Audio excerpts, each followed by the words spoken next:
Bonjour à tous, c'est Laurent du site généalogiepratique.fr. Vous souhaitez faire des recherches sur Généanet, mais devant un site qui propose autant d'archives et de données généalogiques, comment commencer? Eh bien, Généanet a pensé à vous et propose un outil d'exploration de ces collections généalogiques. C'est ce que nous voyons maintenant. Voilà, nous nous retrouvons sur le site Généanet. Je partage mon écran avec vous. Comme toujours, la première étape consiste à s'identifier. Donc, vous allez en haut à droite de l'écran, vous entrez votre identifiant et votre mot de passe et vous arrivez sur votre espace personnel.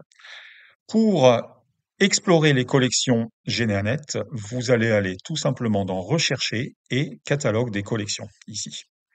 Voilà, donc nous sommes sur la page d'exploration des collections Généanet. Donc vous voyez qu'il y a un peu moins de 4 millions de résultats. Donc il va falloir penser à cibler, forcément. Donc la première étape que je vous conseille est de cibler au niveau géographique. Donc vous avez ici dans la partie gauche de l'écran une zone de sélection. Donc par défaut pour moi, la France est sélectionnée. Tout dépend de votre configuration. Et ensuite, on vous propose de choisir le département. Donc, je vais choisir un département dans lequel j'ai beaucoup d'ancêtres, l'Indre-et-Loire. Voilà. Donc là, maintenant, je n'ai plus que des résultats qui concernent ce département. Donc, on est à 3000 résultats, ce qui est déjà un peu plus facile à explorer. Si vous le souhaitez, vous pouvez aussi cibler une des communes ou plusieurs communes du département en cliquant ici sur liste des communes et il n'y a qu'à sélectionner sur une petite case à cocher. Une fois que la localisation géographique est faite, maintenant nous allons explorer les types de fonds. Donc, vous voyez qu'il y a archives.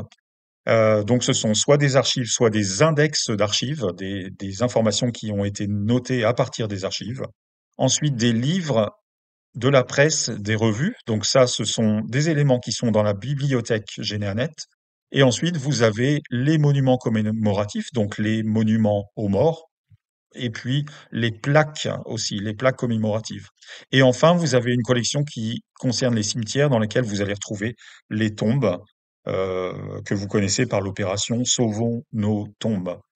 Bon, pour faire exemple, on va chercher dans les archives. Donc, je vais cliquer sur la petite flèche ici pour avoir un peu plus de détails. Et par exemple, je vais chercher, cibler les archives notariales de ce département. Donc voilà, vous avez automatiquement le moteur a donné seulement ces résultats. Donc là, vous avez 413 résultats, des minutes de notaire, et vous avez la localisation de la commune. Donc vous pouvez très bien, si vous choisissez une commune, n'avoir que les résultats de la commune, ce qui sera encore plus facile à explorer.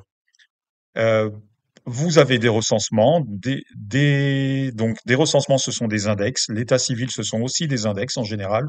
Les livres d'or, donc 14-18 du département. Et puis toute une collection différentes collections d'archives. Si on passe, par exemple, aux monuments commémoratifs, vous avez exactement la même façon de procéder. Je vais choisir les monuments, donc la plupart sont des monuments aux morts. Et donc là, vous avez les monuments aux morts d'une commune en particulier dans ce département. Donc là encore, si vous avez ciblé une commune, vous n'aurez qu'un ou deux monuments, pardon. Voilà. Et puis si on va du côté de la presse ou des livres, on va prendre la presse. Donc je vais désélectionner ça. Je vais prendre la presse ici. Voilà. J'ai l'ensemble des titres de presse qui sont réservés aux abonnés premium puisque ce sont des éléments qui se trouvent dans la bibliothèque Généanet.